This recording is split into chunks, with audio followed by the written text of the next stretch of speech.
Was geht ab? Leute, freut mich, dass ihr euch auf meinem Kanal verirrt habt, der Outdoor-Schwabe, und freut mich, dass ihr heute dabei seid bei dem heutigen Video hier aus der Outdoor-Ecke. Ja, worum geht es im heutigen Video? Ich habe gerade eben schon ein bisschen was hergerichtet. Habt ihr ja bestimmt gesehen. Wollte ich jetzt auch ein bisschen mit einfließen lassen ins Video. Wollte es jetzt nicht einfach so. Wollte es ein bisschen mit einfließen lassen, fand das ein bisschen cool. Heute geht es um ein paar Sachen und die gehe ich jetzt heute einfach mal mit euch durch. Ich würde sagen, wir fangen mal mit den Schuhen an und arbeiten uns dann über die Felgendistanzscheibe zur neuen Ausrüstung rüber. Jo, okay, so würde ich sagen, machen wir das. Dann ganz zum Schluss machen wir uns noch einen schönen Ingwertee. Habe ich hier extra Ingwer mit runtergebracht. Machen wir einen schönen Ingwertee. Gerade bei dem Wetter jetzt wird es langsam schön herbstlich. Freue mich wieder drauf. Und dann können wir hier richtig schön wieder im Wald Tee trinken statt Kaffee. Und wird auch eine sehr schöne Zeit. Beziehungsweise ist schon wahrscheinlich mitunter die schönste Zeit. Also Winter und Herbst bis ins frühe Frühjahr finde ich es richtig geil. Nicht so lästige Viecher unterwegs und krabbeltiertechnisch alles top. Und natürlich, ja, die Kälte ein bisschen, aber ich finde, das macht das Feeling dann im Wald nochmal richtig angenehm. Ja, jetzt habe ich seit fast einem Jahr Schuhe für euch und natürlich auch vor allem für mich getestet, wo ich sage, ich bin wahnsinnig top zufrieden. Bei Schuhe handelt es handelt sich um die Black Eagle 2.0. Keine GTX, was das bedeutet, kommen wir gleich noch drauf. Die Schuhe sind der absolute Oberwahnsinn und saubequem und einfach geil. Ja, mehr kann ich dazu nicht sagen und ich muss mir solche Schuhe nochmal holen, dann aber in der GTX-Variante. Warum und weshalb erkläre ich euch jetzt. So, Freunde, also, das wäre das ganze andere Geraffel, um das es nahe geht. Ja. Jetzt haben wir hier mal unsere Shoes. Und zwar sind es Hikes Black Eagle 2.0 in Coyote. Sehr cool. Desert, sorry, das müssten Desert sein. Richtig geile Schuhe, finde ich mega geil und die sind saubequem und stabil, das knallt. Also die sind hier aus Wildleder mit so einem Kunststoffeinarbeitung und ich muss sagen, die sind wirklich stabil auch. Also die lassen sich nicht so leicht verbiegen. Darin hat man festen Fuß. Sehr gut für das Gelände, in dem wir meistens unterwegs sind, abseits der Wanderwege. Wirklich ein Bombenschuh, muss ich sagen. Und ja, auch von der Verarbeitung her. Also die Nähte halten bis jetzt alle und die Schnürsenkel sind immer noch die ersten, obwohl ich die jetzt jedes Mal binde. Ist klar, hat keinen Reißverschluss an der Seite, sonst irgendwas, was ich sagen muss, ist auch wirklich top. Nirgendwo wäre Angriffsfläche für Wasser. So, und da wären wir schon beim springenden Punkt. Den Schuh gibt es einmal in GTX-Variante und einmal in Normalo-Variante. Und da ich nicht wusste, beziehungsweise mich nicht informiert habe, bevor ich den Schuh gekauft habe, leider, was GTX bedeutet, habe ich einen leichten Fehlkauf gemacht, den ich bald wieder, irgendwann mal, nächstes Jahr wahrscheinlich, wieder rückgängig machen muss, weil ich muss dann mir wirklich Schuhe holen. Die gleichen Schuhe würde ich mir gerne holen, nur in der GTX-Variante. GTX bedeutet Gore-Tex. Das ist eine Gore-Tex-Membran, was den Schuh von Haus aus wasserfest macht. Ja, er ist nicht zu 100% wasserdicht wie ein Gummistiefel, aber er ist auf jeden Fall wasserfest und es dringt nicht so leicht Wasser in den Schuh ein. Dann könnt ihr wahrscheinlich auch Bäche durchqueren, die so hoch sind, dass hier kein Wasser reinfließt. Habe ich bei dem Schuh halt jetzt Probleme, wirklich, wenn du kein GTX nimmst, ist es einfach mies, weil natürlich die Schuhe nicht wasserfest sind, ja, und somit musst du die jedes Mal imprägnieren und ich habe mir hier dann noch so ein tolles Imprägnierungsspray geholt, extra für Outdoor-Bekleidung und allem Pipapo, damit kann man alles imprägnieren. Ich zeige es euch mal hier in die Kamera. Mach's mal schön scharf.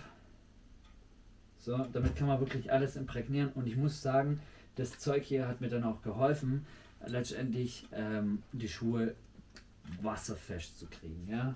Also 100% wasserdicht mit der Versiegelung hier sage ich ja, aber man muss es halt öfters machen, weil gerade da, wo dann die Angriffsfläche ist und da wir halt immer durch unwegsames Gelände latschen, viel Gräser, viele Äste und sowas, reibt sich die Imprägnierung wieder runter, muss man wieder neu imprägnieren, also alle 3 Wochen auf jeden Fall.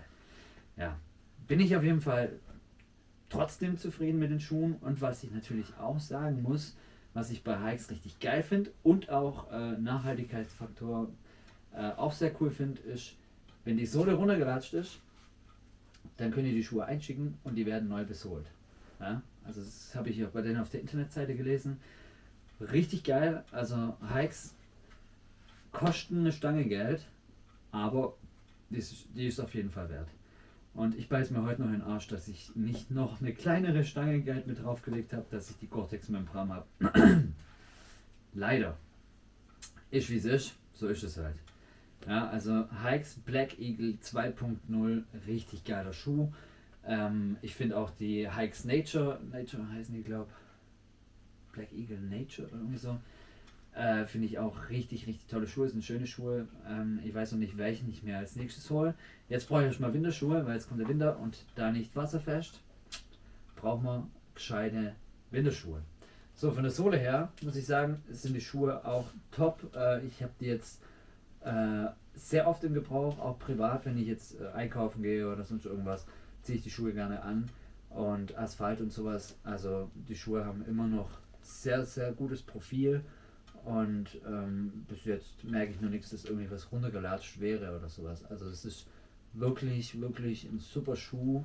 Man hat auch sau viel Grip, gerade wenn man draußen unterwegs ist, rutschfeste Sohle. Klar, auf dem glitschigsten Ast rutscht jeder aus, aber so an sich wirklich ein rutschfester Schuh und sehr gute, sehr, sehr gute Verarbeitung. Also Hike kann ich wirklich jedem empfehlen, der Bock hat auf gescheites Schuhwerk draußen. Ich hatte früher auch mal andere Schuhe, bis vor 1,5 Jahren hatte ich noch andere Schuhe und dann bin ich umgestiegen auf die, gerade auch durch Werbung auf YouTube hier von etlichen Outdoor-Kanälen. Grüße gehen raus. Auf jeden Fall finde ich die Schuhe der absolute Hammer. Und das Coole ist, wenn ihr die Schuhe bindet, ihr bindet euren Schuh, bla bla bla bla bla, bindet sie zusammen, dann könnt ihr eure Schlaufe, hier oben gibt es eine kleine Tasche, könnt ihr die Schlaufe da oben reinpacken und dann klappt ihr das runter und durch Klett hebt es hier. Ja, das muss ich aber ehrlich sagen, hebt nicht immer zu 100%, bei mir klappt es trotzdem immer hoch. Ist halt einfach so, aber dann sind die Schnürsenkel aufgeräumt und man hat keine Schnürsenkel oder Schlaufen, wo man irgendwo hängen bleibt, wenn man durchs unwegsame Gelände läuft. Also das muss ich sagen, ist auch ein sehr durchdachtes Ding und von der Atmungsaktivität her finde ich die Schuhe auch wirklich Hammer. Ja? Also, wer Bock auf geile Schuhe hat, der soll sich die Hikes holen. Bin ich wirklich, wirklich begeistert, Leute. Jo. Jetzt kommen wir zum nächsten Gegenstand. Das sind Ausrüstungsgegenstände, die ich mir geholt habe. Dafür hole ich auch gleich mal rüber. Falls ihr noch irgendwas wissen wollt über die Schuhe. Ich habe jetzt nicht viele Informationen gesammelt. Ich wollte euch einfach nur mal sagen, die Schuhe sind der Oberwahnsinn. Und wenn ihr Bock auf richtig geile Autoschuhe habt, holt euch Hikes-Schuhe. Wie gesagt, das ist alles hier keine Werbung für den Laden oder sonst irgendwas. Ich mache das hier alles nur aus reinem Ding für euch, dass ihr ja, einfach, ich möchte euch einfach meine Erfahrung mit den Sachen, die ich benutze, teilen und ich kann sagen, Hikes, Leute, spart ein bisschen zusammen, habe ich auch machen müssen und holt euch die Schuhe, die kosten glaube ich so, also so ohne Gore-Tex 150, mit Gore-Tex 180 Euro. 180 Euro hätte ich die 30 Euro auch noch draufgelegt, hätte ich wasserfestes Schuhwerk, müsste keine Imprägnierung ständig machen und so. Ist schon ein bisschen nervig, weil da reicht es dann schon, wenn ihr den Schuh so trägt. Ihr geht durch nasse Gräser und habt schon nasse Söckchen. Ja, scheiße. Aber muss man ein bisschen lernen. Ja? Ich habe auch nicht gewusst, was GTX bedeutet und jetzt stehe ich da und weiß es und denke mir, hätte ich bloß ein bisschen mehr draufgelegt. Naja. So ist es halt. So. Jetzt hole ich euch mal rüber, dann zeige ich euch noch die anderen Gegenstände, die ich hier habe. Und dann geht es nachher vielleicht auch noch an ein kleines Experiment, falls ihr mich jetzt hier seht. Ich habe hier die Schuhe jetzt mitten ins Bild gestellt. Falls ihr mich seht, ja, dann gibt es hier heute noch ein kleines Experiment. So, Leute, habe ich euch mal hierher geholt. Für jeden, der sich jetzt fragt, was hat es sich denn wieder gegönnt? Am Anfang sieht man ja, habt ihr ja bestimmt gesehen, ich habe mir auf jeden Fall eine neue Säge gekauft. Und die Säge, muss ich sagen, bin ich bis jetzt nach einmal Gebrauch auch schon mal zufrieden, was das Anlangen betrifft. Also es fühlt sich sehr hochwertig an. Auch von der Klingenlänge ist es besser wie die Gardena, die ich bis jetzt benutzt habe. Gardena kann ich jedem empfehlen, der anfängt mit dem ganzen Hobby und noch nicht so weiß, was für Ausrüstung, dann holt euch mal eine Gardena, das reicht für den Anfang, eine Gardena Gartensäge, so eine kleine Handsäge, hat mir bis jetzt auch weitergeholfen, aber ich habe mir gedacht, jetzt brauche ich eine Säge, die mal richtig gescheit sägt, weil wenn man wirklich da mal Feuerholz macht oder was bauen möchte und wirklich Äste sägt, auch mal festere Äste, dann braucht man schon eine Säge, die auch was richtig taugt. Also die Gardena ist gut für den Gartenwerkeln, so ein bisschen, ja, so kleinere Äste von einem Busch wegschneiden, top. Geht dann auch recht schnell, aber größere, dickere Äste durchsägen, da brauchen wir dann schon ein bisschen was anderes. Und ich habe dann mal auf Amazon geguckt nach Bushcraft Outdoor Sägen und bin dann auf die von Heimwert gekommen. Muss ich sagen, jetzt nach einmal Gebrauch, ich bin mit der schneller durch einen 15 cm Ast gekommen wie mit der Gardena. Ja? Das ist schon mal ein Fortschritt für mich. Und den nehme ich auch mit. Ja? Und den teile ich dann auch mit euch. Und wie sich das Teil bewährt, wie oft wir jetzt damit richtig schnell und richtig gut sägen können, das sehen wir dann mal. Ja, aber bis jetzt, es kommt in so einem coolen Etui, nichts Besonderes. Ganz normales Nylon-Etui, kann man hier sich in den Gürtel festmachen, mache ich aber nie. Ich habe die Säge eigentlich immer im Rucksack und wenn ich sie brauche, muss ich sie rauskramen, habe sie meistens in der Seitentasche drin und das war's so. Also die Säge, muss ich jetzt sagen, macht auch mit dem schwarzen Sägeblatt wirklich einen robusten Eindruck, also nicht irgendwie sowas außer das hier, aber das ist halt nochmal so. Und das ist jetzt nicht was, wo ich sage, boah, voll kacke, das wackelt. Mein Gott, Werkzeug muss ich nach Werkzeug anhören, oder nicht? So, das wär's zu der Säge mal. Die Säge hat 25 Euro gekostet. Die Gardena hat 12 Euro gekostet, also haben wir schon mal eine preisliche Steigerung. Sind wir mal gespannt, wie sich dieses Teil hier bewährt, ja, draußen im Wald auf längere Zeit. Also es ist ja nicht so, dass ich das jetzt hier für 3 Mal hernehme und dann euch ein Langzeitfazit mache, sondern ich benutze jetzt schon eine Weile. Die Gardena habe ich jetzt seit Anfang vom Hobby und das ist jetzt 2 Jahre her und muss ich ehrlich sagen, die Gardena war nicht schlecht. Für jeden Anfänger, der wirklich rausgeht in den Wald und Bushcraft betreiben will, sage ich, hol dir am Anfang mal was Günstiges, hol dir eine Gardena. Das taugt allemal. Und mir hat es getaugt. Nur jetzt hätte ich gerne was, wo ich wirklich schneller mal ein bisschen durch Äste komme, wo ich mir nicht so einen Arsch aufreißen muss, wo es einfach mal ratsch und dann wenn ich durchgeht. Und ich denke mal, mit der für den Anfang jetzt mal, sage ich mal, funktioniert ganz gut. Ja. Ja, was haben wir denn noch geholt? Da habe ich hier noch was. Das ist kein Messer, das ist es ist ein Schleifstein. Den habe ich für 8 Euro auf Amazon gefunden. Ich verlinke euch die ganze Sache nochmal unten dann in der Videobeschreibung. 8 Euro, hat eine 400er Körnung, ich weiß, ist sehr grob, und eine 600er Körnung. Ist ein Diamantschleifer, nennt sich das. Also ein Diamantschleifdings zum Messerschärfen. Und ich muss sagen, meine Messer, das taugt mir damit, das zu schärfen, weil es halt einfach wirklich cool ist. Man hat es immer in der Tasche und das macht mein Messer auch schön mit. Ja, also es wird auch wieder schön, sehr schön scharf und für unterwegs finde ich das Teil Bombe. Also man kann auch schon mal seine Axt damit schärfen. Zack, aufgeklappt, schärfen, zack, zack, batsch, batsch, ab in die Tasche, weg, fertig. Und das Messer ist wieder scharf, scharf wie Tarotti. Das kann man jetzt auch mal schön testen. Ja, ja, oder nicht. Na, seht ihr? Also es ist schon ein schönes, scharfes Messer wieder. Ja. Bei mir ist immer der Vorführeffekt, Mann. Verdammt.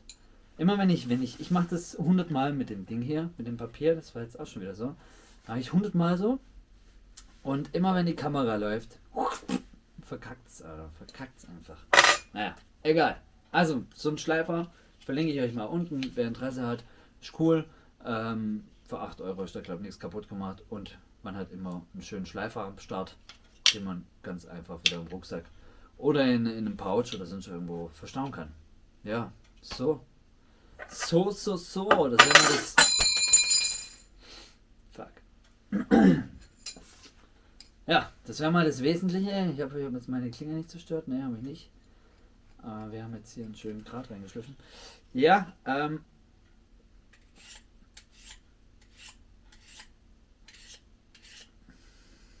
so, jetzt geht's wieder.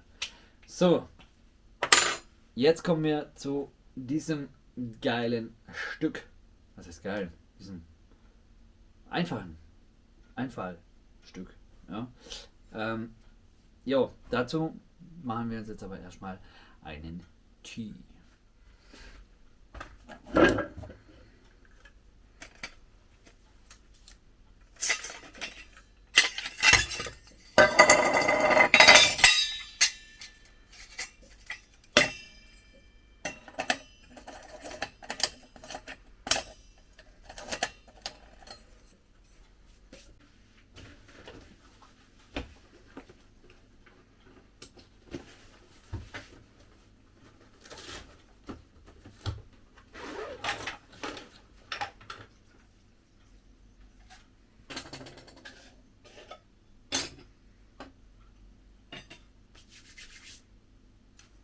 Freunde, jetzt steht mal hier alles.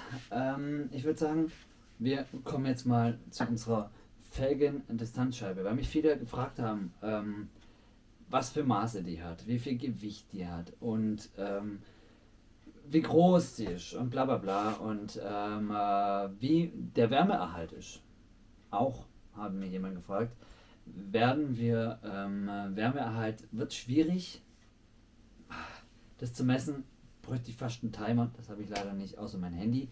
Aber mein Handy benutze ich ja auch mit zum Filmen. Jetzt, dazu komme ich später auch nochmal. Ja, Felgendistanzscheibe, wir können auf jeden Fall mal, kann ich euch den Durchmesser präsentieren. Ich kann euch auch sagen, wie schwer sie ist. Und ich bin ehrlich, schwer ist sie nicht, die ist aus Alu. Ist komplett Alu. Das ist nichts Schweres, ne? Also kein Edelstahl oder sonst irgendwas. Ich finde sogar, die ist manchmal leichter wie jeder andere Gegenstand, den ich sonst so dabei habe. Das sind die Pouches manchmal schwerer. Ja? Deswegen würde ich sagen, ich messe es euch jetzt mal aus. Wir machen das hier zusammen. Ich bringe euch mit her, wir messen die hier aus. Dann messen wir das Gewicht, dass ihr das alles mal live seht. Und dann kochen wir uns einen Kaffee und dann erzähle ich euch noch schön ein bisschen was über das Kamera und über das Videodrehen und so. Und weil ich jetzt eine Kamera verwende von einem guten Freund von mir, einem Arbeitskollegen, ein guter Freund von mir. Und der hat mir mal seine Kamera ausgeliehen und ich bin mit der Kamera so krass zufrieden und da kommen wir später noch dazu. Mit der filme ich jetzt auch gerade. Ich habe die letzten 3 Videos gefilmt. Das war einmal ein Vormittag im Wald, was ich gefilmt habe damit, und das letzte Video, wo es gerade um meinen Kocher und um diesen Aufsatz für die Bialetti ging. Die habe ich damit gefilmt und ja, da kommen wir später dazu. Jetzt hole ich euch mal her und dann messen wir das Ding hier mal aus. So, Stuhl zur Seite, mal hinstellen und dann messen wir das hier mal aus. Also durchmessertechnisch haben wir, das hier ganz genau hier hernehmen, 14 cm. Ich hoffe, man sieht es und erkennt es. Dann nehmen wir 14 cm hier. Durchmesser vom inneren Ring sind ungefähr 5,5 Zentimeter.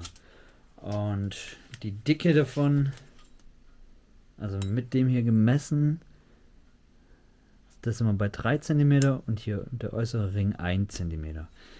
Jo, so das wären mal die äußeren Maße von dem Gerät. Jetzt brauchen wir natürlich noch ein Gewicht. So, für das Gewicht haben wir Folgendes. Ich wollte eigentlich die Küchenwaage nehmen, aber die Küchenwaage ist Batterie leer. Geht nichts mehr. Müssen wir erst neue Batterien beim DM holen. Also machen wir das jetzt so. Wir machen das mit einer Kofferwaage. Stopfen wir hier durch. So. So. Und dann machen wir die an. Beziehungsweise wir müssen die ja erstmal leer anmachen. So. Ich hoffe, ihr seht es. Ich fokussiere das hier mal. So, 0,000. Jetzt hängen wir was dran. Verändert sich das Gewicht. Okay. Sind wir wieder bei 0. Dann hängen wir mal die Felgendistanzscheibe da rein, so dass es jeder sieht. Und dann haben wir, ich hoffe, ihr seht es jetzt, immer noch 0,0. Ja, kann nicht sein.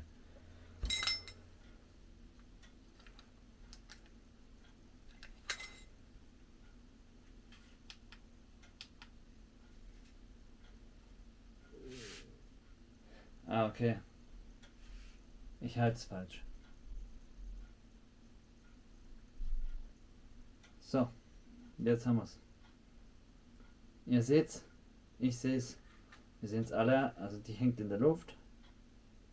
Wir haben 0,35, also 350 Gramm. 350 Gramm. Für manche leicht Outdoorer, oder wie nennt man das? Lightweight Outdoorer wäre das vielleicht zu viel. Aber hey, das ist immer, für mich ist perfekt. Ich bin jetzt nicht der Überwanderer, dass ich hier Kilometer marschiere durch den Wald. Mir geht es einfach nur darum, dass ich mir draußen einen Kaffee kochen kann, dass ich die Natur genießen kann, dass ich ein bisschen weiter reinkomme in den Wald. Und wie ich schon mal gesagt habe, ich habe immer mehr dabei, wie das ich brauche. Und jetzt werde ich hier auch noch schwarz wahrscheinlich. Weil es halt gut im Use das Teil war. Ja. Ich gehe in den Wald, um die Natur zu genießen und nicht um Kilometer zu machen. Das ist schon mal eins, was safe ist. Die Natur genießen, ja, für jeden ist das was anderes. Manche laufen Strecke durch die Natur, manche, so wie ich, die setzen sich halt gerne in die Natur und genießen einfach den Moment im Wald. Ja? Also ich bin da wirklich so der Typ. Ich laufe, suche mir eine schöne Stelle, pack meinen Rucksack aus, setze mich hin, baue mir ein kleines Lager auf und chill mein Leben da, ja, und genieße einfach die Natur. Und ja, das war es jetzt mal von der so Felgendistanzscheibe. Die setzen wir jetzt da drauf, dann machen wir uns einen schönen Tee, hier mit Ingwer, voll nice. Und dann erzähle ich euch noch ein bisschen was wegen Kamera, beziehungsweise habe ich dann eine Frage an euch. Auch vor allem an die Leute, die YouTube betreiben. Ja, deswegen Tee machen wir jetzt.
So Leute, also das Wasser köchelt hier schön auf unserem Kocher.